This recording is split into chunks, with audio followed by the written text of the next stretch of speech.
This conference will now be recorded. Yeah. So the objective of this course is primarily to enable and give in all the participants the confidence and the business terms to translate the performance activities and the performance work that we deliver to customers, and to win more projects for the company, and for us to build a stronger revenue pipeline for a company, right? So this is primarily designed for leads, managers, and higher ups who wants to look at moving up in the career ladder and also take business roles, right? And the technical team also has to undergo a transformation in the way they are operating, right? So that's the demand in the industry as well, where you will start meeting clients, going for a business lunch or a dinner, right? Or you will make presentations, you will have proactive or reactive presentations, and we need to build in that performance testing pipeline. So in that, the major way how businesses are coming to all the vendors is through the RFP process. So RFP meaning request for proposal. So how we have structured this whole course is first to give you a view of what are an RFP, what are the different models by which RFPs reach the vendors, okay? And we have a response phase, preparation phase, where we will discuss on how to analyze the RFP, how to prepare the questionnaire, how to gauge the aspirational and definitive objective goal, and taking clues from the response to clarification. The next part of our sessions would be more on how do I design the response for the request for proposal. So guidelines, defining the solution tenants, articulating the solution tenants, how do I show them the engagement roadmap and team operating model, pricing models, enablers, case studies, how do I build this for the customer presentation. And the final phase is more of the defense presentation, where how do I structure my defense presentation, who are my stakeholders, how should I address the solution, and align it to a storyline which can be aligned to the stakeholders' key interest. Okay, and how do I handle objections and case study articulation. So primarily, the last phase will be more on the confidence building, that why I should select you as the partner for delivering the performance testing services. Okay, so this course is primarily not only for vendors but for the product team as well. Suppose you guys are part of a product team and you want to onboard a vendor to do tests, right? How you can also make you have a good understanding of how should you structure the RFP, what are the questions you should ask, what is that you are expecting as a response from the vendor in terms of engagement, transition, costing, etc. Yeah. So does this give you a view, Jeepa? Oh yes, quite clear. Okay. So let me quickly then move on to today's session. I think only 2 participants are here today. No worries. So yeah. So today's topic is around the RFPs, right? So what exactly is an RFP? RFP is a particular document created by a buyer. So someone wants to buy some services or a solution from the market, they would define this RFP document, right? And it is issued to vendors. So vendors could be, Accenture or TCS, Wipro, HCL, whoever is having the capabilities to service that particular product or service request, right? So that is the request for proposal. So primarily a buyer will make an objective and informed decision on the procurement of that particular services from a vendor. So primarily what the RFP will hold is what the business wants from its project and what vendor should do to apply, and how the business will select the right candidate. So this will be the most probably the crux of the request for proposal. Okay, so so in that context, I just wanted to discuss this particular RFP which I had shared in yesterday's session. Sorry, yesterday in the WhatsApp. So this is something that is openly floated. primarily, there's a bank consolidation that is happening, Union Bank and Andhra Bank and Corporation Bank. You just search it in the net and you'll get this copy. So primarily, Union Bank of India has floated this RFP, and it has given who's the contact person for this RFP and general instructions. Okay. But and then the abbreviation. So ATM means what, BFSI means what, AWR means what. So when there are observations for us to quickly understand, this gives us a view of the observations. The most important part is the table of contents, right? So primarily, what are the pieces that I should look at for us to build the solution for this particular RFP ask, right? So primarily, I would go to the objective of the RFP. What is the objective, right? The objective of this RFP is, since they are going into a consolidation phase, Union Bank of India is integrating with the E-Andhra Bank and E-Corporation Bank, which are the e-portals for two different banks. Once they, have an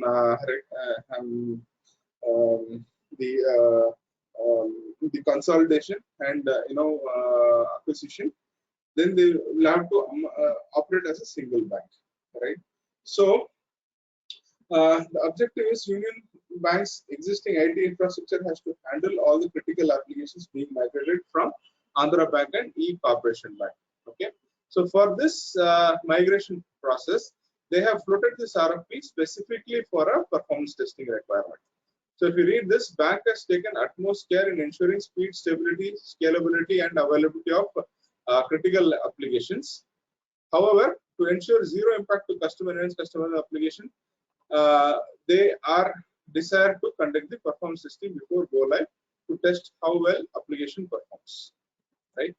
And they have multiple systems, which is core banking solution, internet banking solution, mobile banking, ATMs, IMPS, NEFT, and financial inclusion gateways. So these are the subsystems that will have to coexist, and on the day of go live, everything has to work seamlessly, right? And the bank has leveraged these applications to provide bank transactions 24/7 into 365 from the branches as well as customers' mobile, tab, PC, laptop, and for their comfort, right? So primarily, what do we see as a scope is we need to test individual applications, as well as there are multiple user interfaces that are going to be used, right? Primarily, we call it as the omnichannel, right? Then we further study this RFP on what is the particular request that they want to make. So the purpose of performance is to verify the above mentioned RFP meets specified performance requirements in production line environment, and whether it is responsive and it is stable at a particular workload. Okay, but if you could see, they have not defined any workload or the user volumes requirement in this document. Okay, and there is also a broad scope of work which is being defined here, where the bank invites proposal from prospective bidders for conducting performance testing of each application. So this core banking is running on Finacle, internet banking is on FEBA 11.x, mobile banking and UPIs, ATMs, IMPS, NFT, and financial inclusion. So there are 7 subsystems that need to be tested. All the above applications are integrated with core banking solution as per the industry standard. Technical details will be shared with the successful bidder.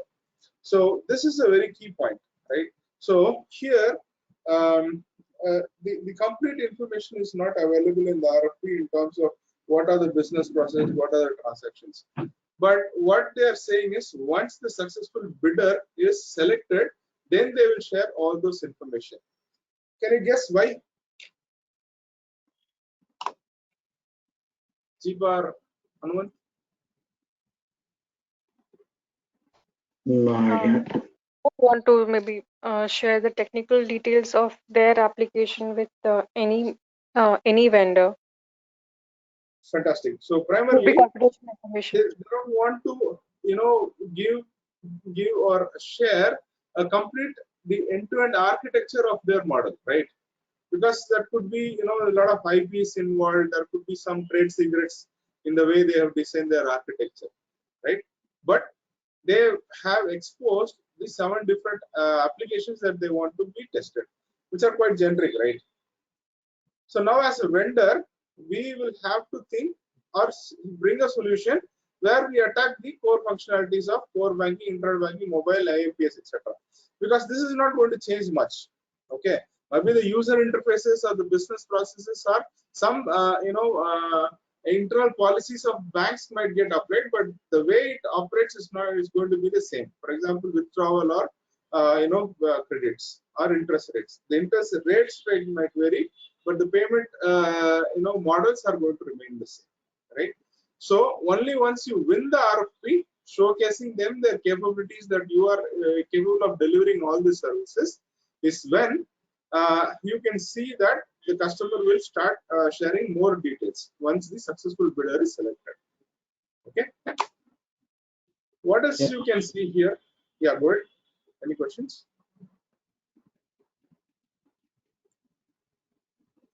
Anuman? No questions at this point, actually. Yeah. Okay, then there will be a general scope mention. Then what are the complaints? So whether you will deploy the PT vendor will deploy team on premise to execute this project. Bank shall not allow any remote connectivity between the PT vendor premises and the banker's data center. So which means you will have to ship your resources to the vendor location for this complete activity, right? And multiple things will be there. PT vendor will be expected to bring their own testing and monitoring tools, load simulators and other software required to simulate, which means you will have to not start thinking about what tools that you will have to deploy, right? How will you deploy? Who will procure the license? Will you procure and charge back to the customer? Right? So all those negotiations will have to be started within our organization, right? So this RFP will have all those such details in terms of how they are expecting you to deliver the service, your tools, etc. Okay. Then methodology of testing. When they ask methodology of testing, your solution should have this as one of the topics. Okay. Then plan and design tests, right? How you want to go about doing this, and pre-execution setup, right? What are your measurements that you want to do, or what they are expecting, right? So they have called it out, right? So you will have to, essentially when you're proposing tools, you should ensure that these things are being met, right? And then there is an acceptance criteria. Okay. So okay, yeah, one question, Prem. Yeah. Normally we used to do the POC activity, right? Proof of concept for any kind of a tool. That activity we are doing before this RFP, or when exactly we used to do? Before giving the RFP, we do that exercise, or after RFP? Okay, good question. See, POCs are tool capabilities are something that you will have to get the clarification question. So tomorrow's sessions, right, where you're going to ask the clarification questions, you should ask a question in such a way that you should be getting the confidence that you'll be able to deliver the service. For example, for your question where whether we require a POC, if you are going to ask for a technical stack of their front end, or if you are able to open, see, this net banking of Union Bank and all those things are open, right? Your team can start doing some POCs to find the tool fitment. Maybe just hit the home page and see the compatibility, or if there are any overheads, right? So there should be a smart way of how do we handle this without doing a POC. But POC will be factored in when you're going to have the discovery phase. Okay, so RFP is going to be open. You're going to do the bidding. You will get successfully, if you're getting successfully selected, the initial phase will be the onboarding phase, right? During the onboarding phase and the transition phase, you can definitely carry the POC and alter your solutions.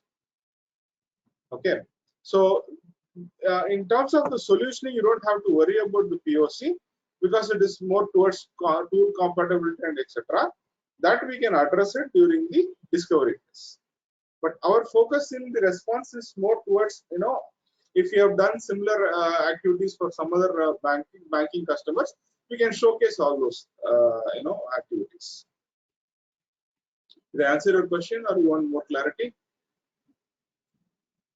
Yeah, that is fine. Yeah, I got it. Thanks.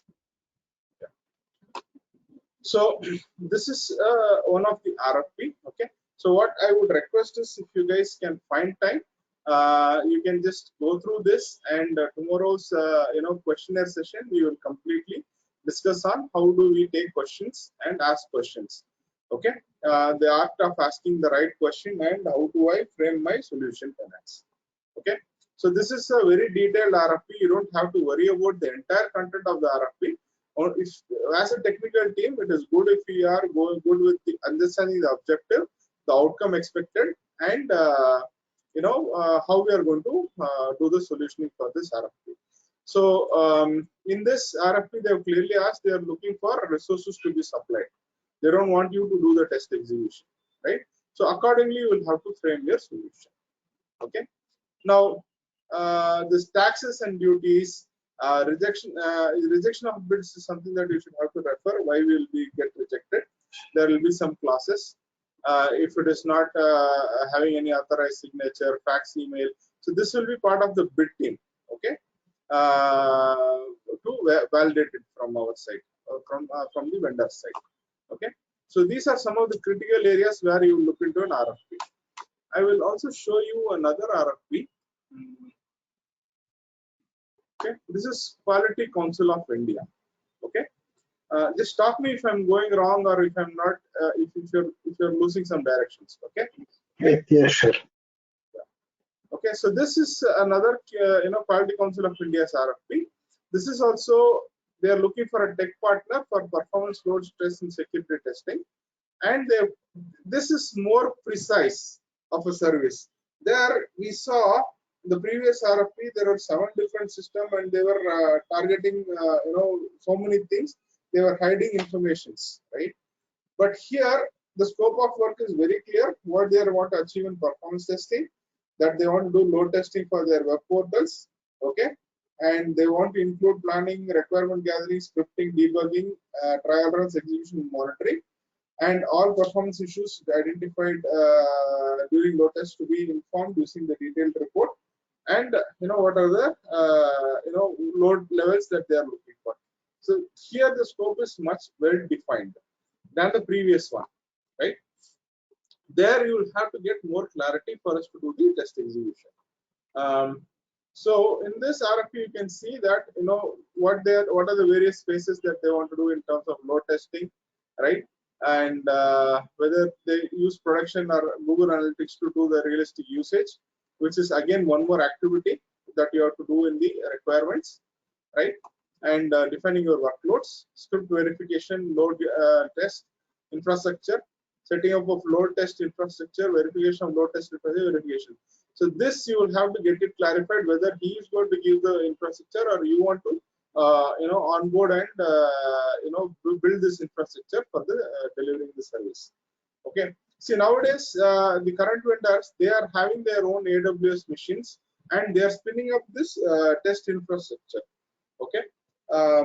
So what happens is, suppose if for example Target, a customer, wants to test their portal, and they don't want to invest in LoadRunner tool or the infrastructure cost.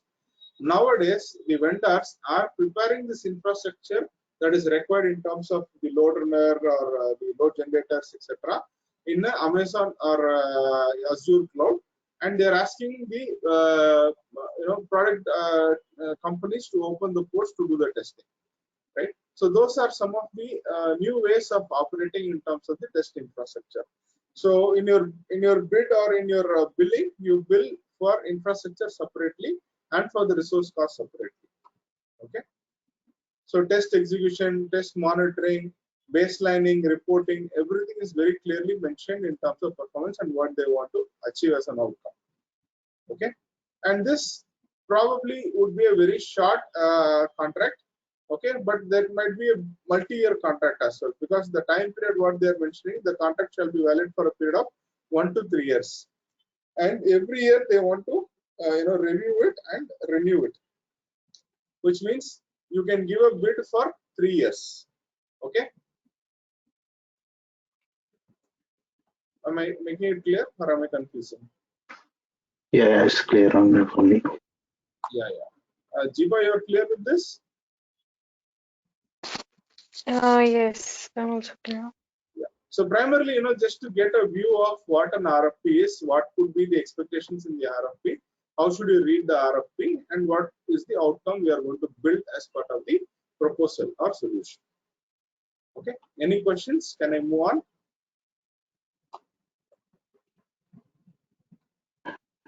No questions at the moment.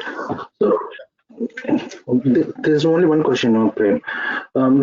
In terms of the nowadays, most of the vendors, they're looking the cloud level hosting, right?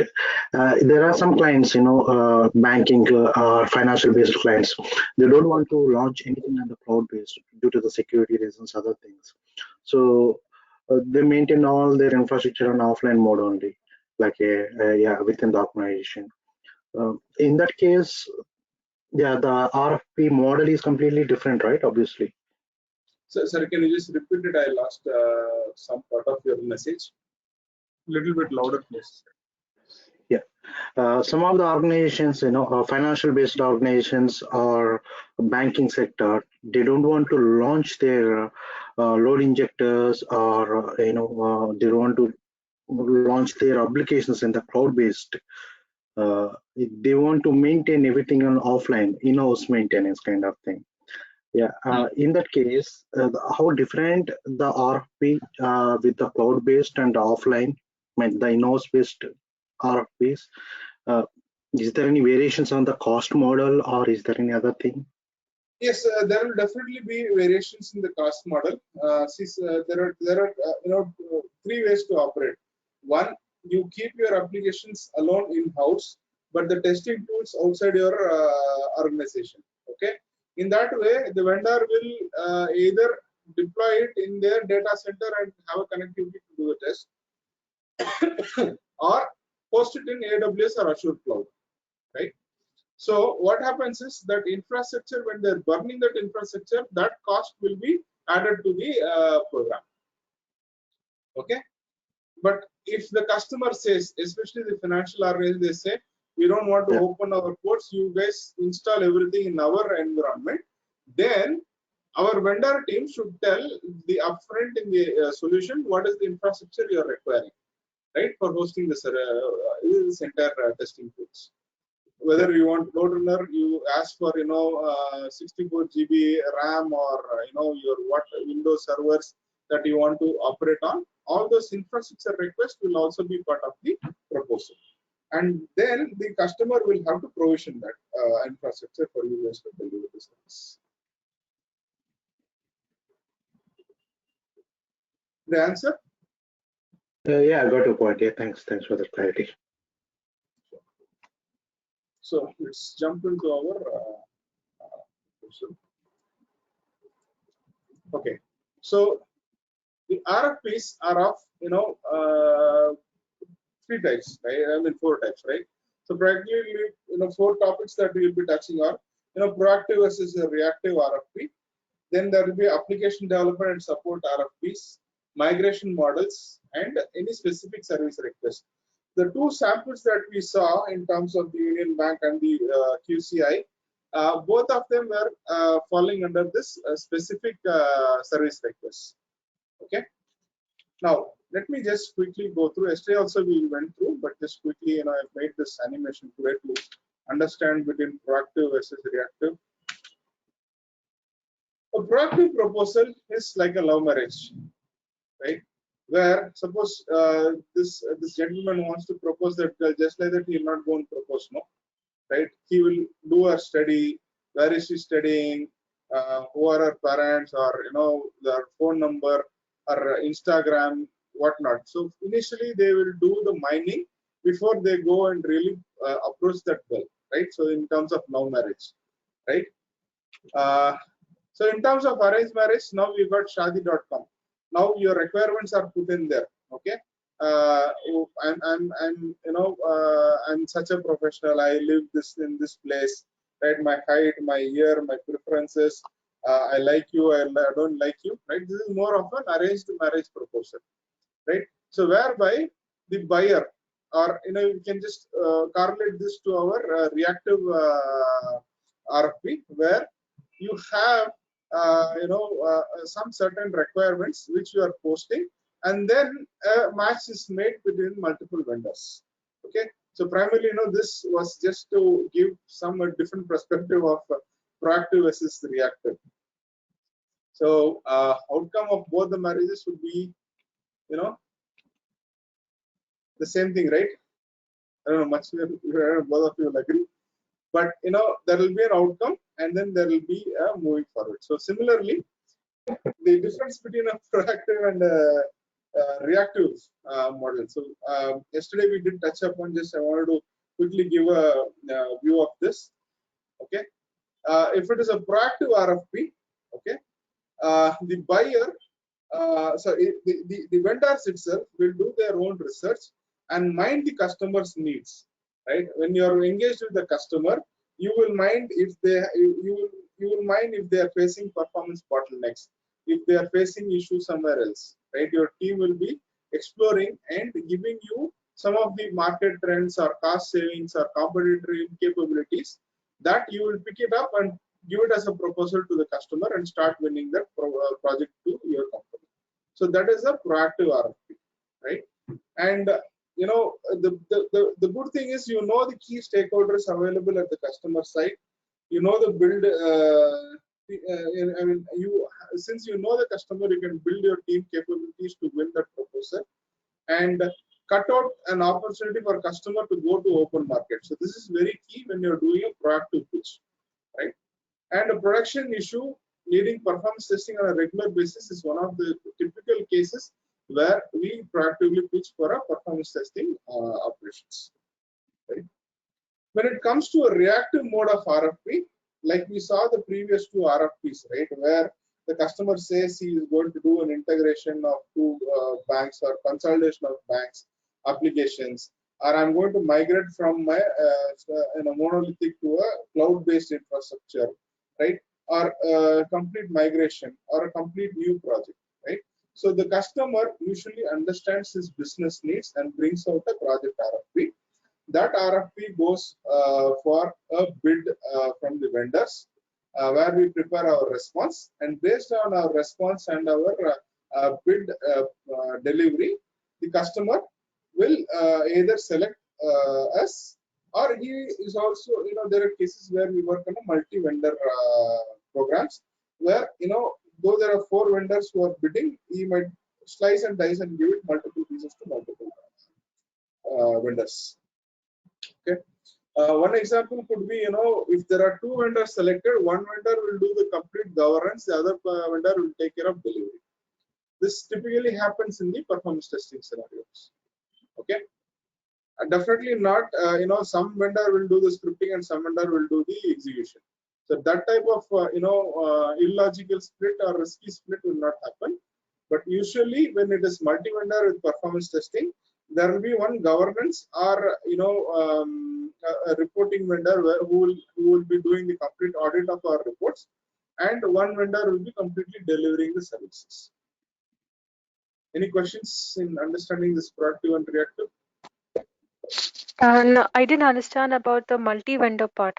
So one vendor is doing the deliveries or everything like testing basically, and the second vendor you said that is doing the governance. So what will be their role? Yeah. So what happens is, now suppose let us say we 3 are there, okay, and Hemant as a performance testing requirement, okay. Now Jeepa is also bidding, I'm also bidding, okay. Now Hemant feels that Deepa is very good with delivery, which means you have more resources and you can deliver the services for you. But Hemant doesn't have a team in-house who can do the governance in terms of, sign off, or in terms of your NFR finalization or daily validation of your testing, and the project management and the SLA compliances, service level compliances. Hemant feels he doesn't have a team, then that alone he will outsource it to myself, Prem. Okay, so what happens now is we both will be doing the performance testing for Hemant, but my role will be restricted to finalizing your RFPs or auditing your test scripts or auditing the number of test executions that you are doing, quality of test executions, or your defect management process, right? That I would be taking care. But you will be entirely delivering the services for Hemant. Okay, so you might have a team of 10 members. I will have a team of 2 members. Did I clarify your question, Deepa?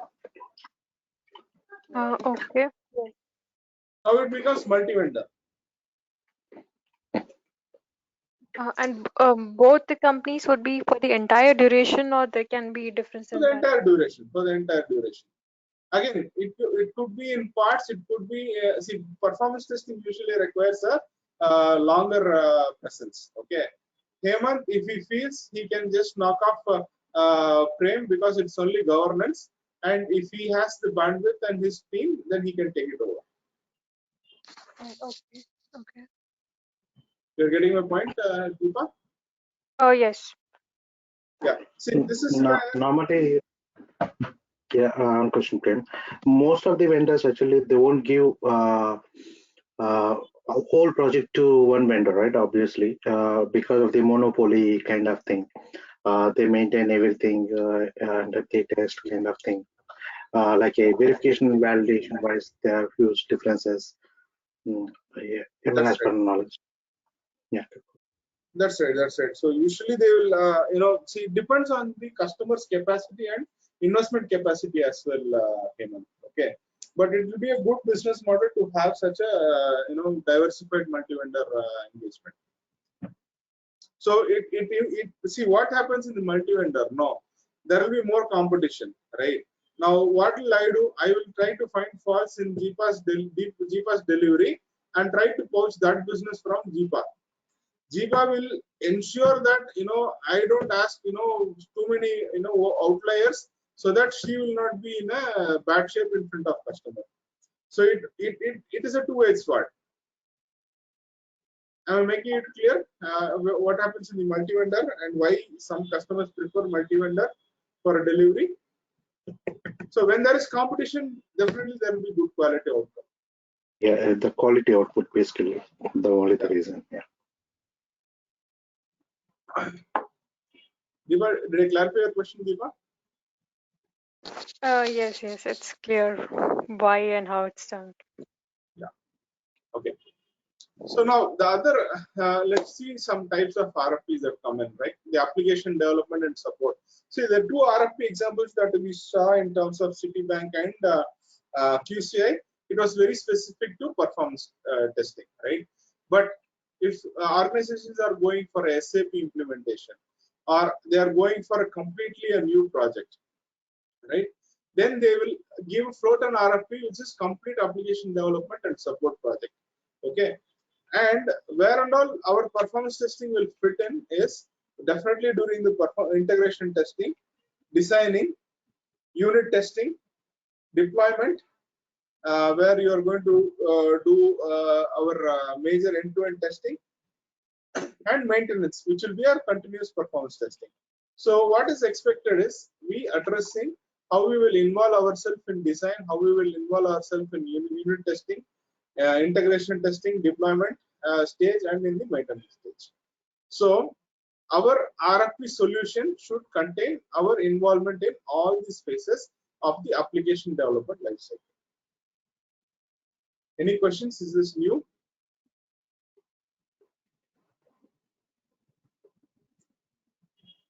So the primary idea here is, whenever we bid for a complete development and support project, they will involve us or they will request us what will be PT scope. So our PT scope will be in the design verification, unit testing, which is our early performance testing, integration testing, deployment testing, and maintenance. Maintenance will be our continuous release cycle. We are going to do the testing conditions. Yeah, yeah. No question, but one question. Yeah. Uh, this model fit on all type of models. I mean, like there are agile and waterfall model, right? See, This those are exactly delivery fit for the models. both of Yeah, delivery model. Okay. those are delivery models. Okay. Now, whatever might be the delivery model, you will definitely have your discovery, planning, analysis, design, development, unit testing, integration, It's deployment, and common. maintenance. In Agile, what happens is you break it into user stories. For every user stories, there is planning, analysis, design, backlog, development, testing, deployment. Then there are multiple sprints. Every sprint builds up to a hardening sprint, and hardening sprint is where goes into a end-to-end testing. Right? Early sprints, you start doing your unit level testing, and you start building your your regression test builds. Right? In waterfall, it will be follow the whole circle, and each circle will have their own iterations. So what I'm trying to say is, whatever might be the delivery model, you will involve yourself in design verification, unit testing, integration, deployment, and maintenance testing. Got it. Okay. Yeah. Migrations. This is one commonly we are seeing in the last 5 to 8 years. Many customers are migrate are in some or the other migration phases, right? So primarily infra cloud migration, SaaS cloud migration, technology migration, legacy to microservices, and test tools on cloud rather than owning their own test tools. So these are multiple migration models that our customers are now opting for performance testing. Okay. And even the vendors, right? See, initially, Jmeter, LoadRunner, and all was, was more of a standalone tools. Then they made it web-based. Then they hosted it on their cloud, and then they started testing the applications, right? And Salesforce, SAP were completely in-house. But now they migrated to SaaS cloud, and many small vendors are also, small companies are also making use of the Salesforce and SAP services to do their technology migrations, right? So in terms of migrations, these are the different models that come to us as RFPs in the current scenario. So they will ask for performance testing RFPs where how do you test my application and putting everything to my Amazon Web Services or Azure Web Services, right? Using the native components of Azure itself. So they try to go away from their legacy and they will put everything to Azure. Say Azure data lake, for example, right? They put all data there, and then they run their own, your batch jobs and other the process related services using the Amazon capabilities.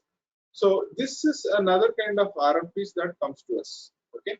So as I told you previously, it is application development and support. And similarly, in application development support, the RFPs comes to us in terms of how do I do performance testing for a migration projects. Okay. So migration meaning it could be infra migration or SaaS cloud or migrating their complete test tool setup itself.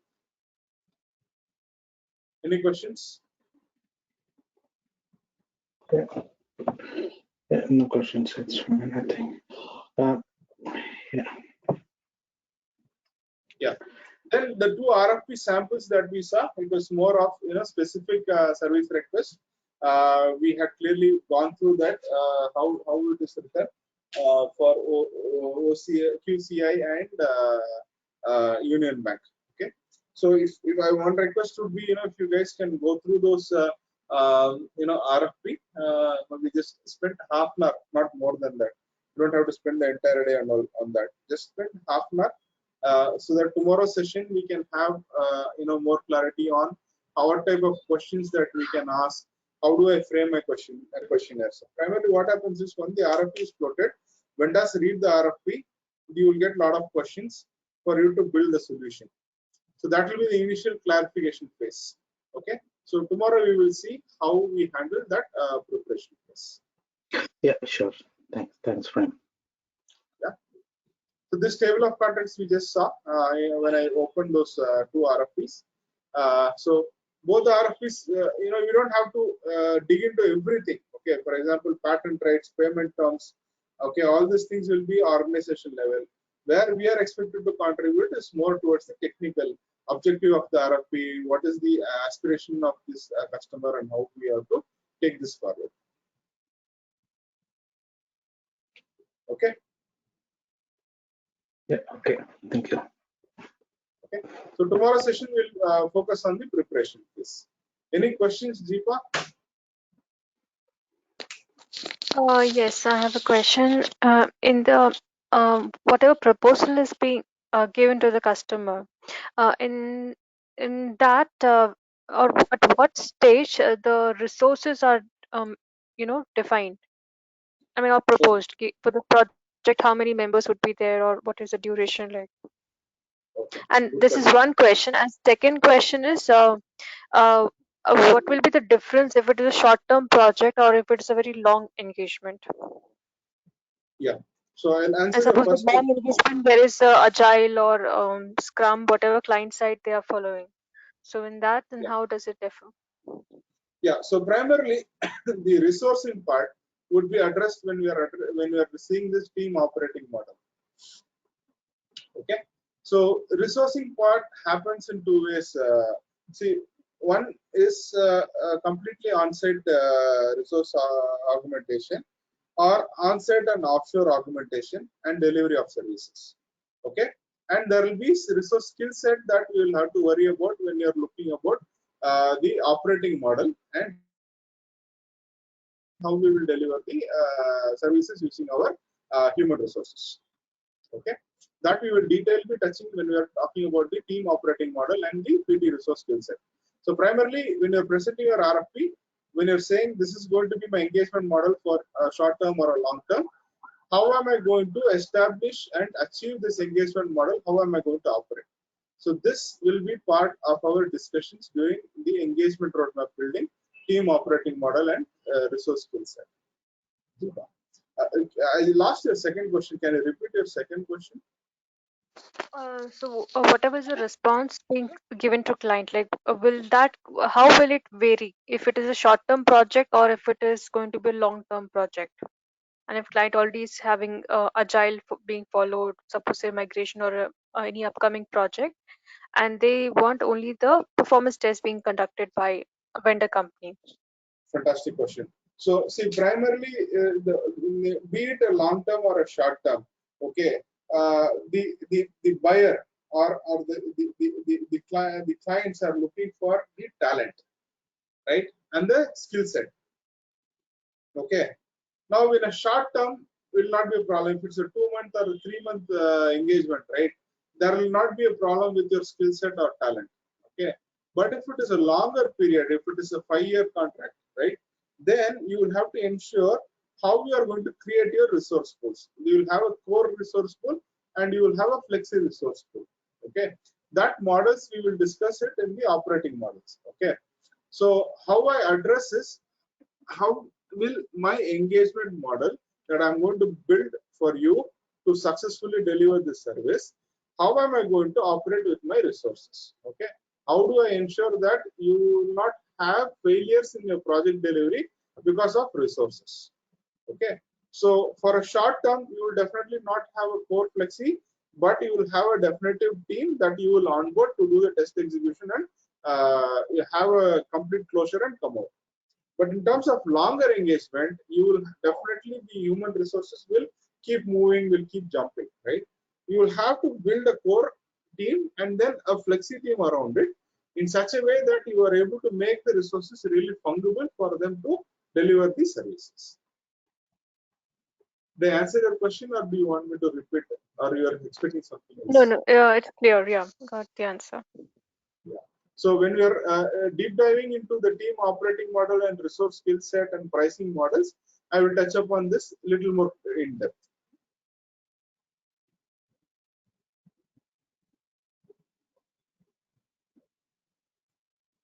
Okay, Deepa. Yeah, no more questions. Thank you. Fantastic. Okay, guys. Then I think we'll wind up for today.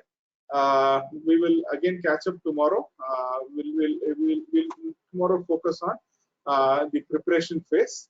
And if any new joiners come, maybe I might spend some time to give a view of this RFP models once more, and then to get into the preparation phase. Yeah, sure. That's fine. Sure. Yeah. Thanks, Hemant. Thanks, Deepa, for joining. Have a nice day. Yeah, Bye. you too. Bye-bye. Bye.